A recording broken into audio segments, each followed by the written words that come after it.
Madeline, you and I have spoken many a time regarding the oversight of the county contracts. I know Nassau did submit a bunch of signatures. I think it's more than double the amount needed to the legislative clerk's office last week, or a couple of weeks ago, actually, as they now seek some sort of a ballot referendum to create an inspector general with the oversight over the county contracts. Interesting how this county charter states that laws can be submitted to voters all through a referendum if they collect, I think it's like 2,000 or so signatures. Right. So kind of interesting here. What's the latest on this whole thing?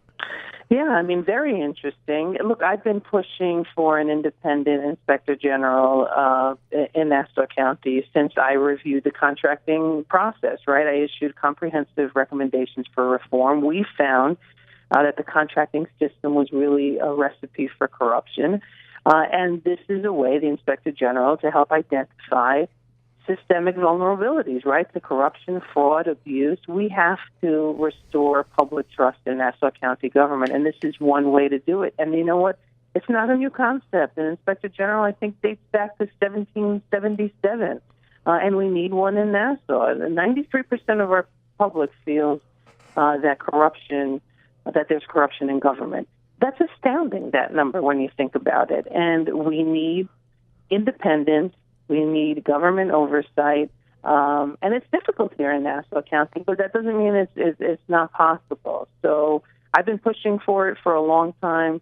I think, the people are voting on it, and I hope that there's some action taken on it, because I really believe that we need to get to the core issues of what's going on when we're handing out, millions upon millions of tax dollars to people. This isn't difficult concepts. We just need to make sure that there's a comprehensive system that vets vendors, that looks at contracts, that there's a public official database, so that, again, we can restore trust in government.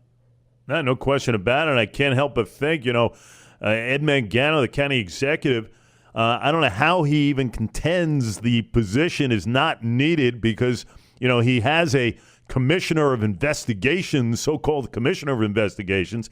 The only problem is the individual is not really an independent, because she actually reports to the county executive. So I kind of wonder, what in the heck is Ed Mangano thinking here? Yeah, absolutely. I mean, again, and that's no slight on the person hired, but when they're reporting back to the county executive, well, where's the independence? The optics of independence is equally as important as independence itself. People need to have faith that there's someone independent minding the store, that there's someone with no interest and who's qualified, looking over these contracts, checking them with things like political contributions, someone that's truly independent, that doesn't care who it is that's signing off on their paycheck, so that they can do a thorough and credible job of looking at our contracts. And you know what? Look, I know we have limited finances, and we're always concerned about that, but the value of an inspector general can actually be quantified. Washington, D.C., Indiana, and New Jersey, they have self-funding inspector general offices, which saves their jurisdictions up to millions of dollars, and we can do the same thing.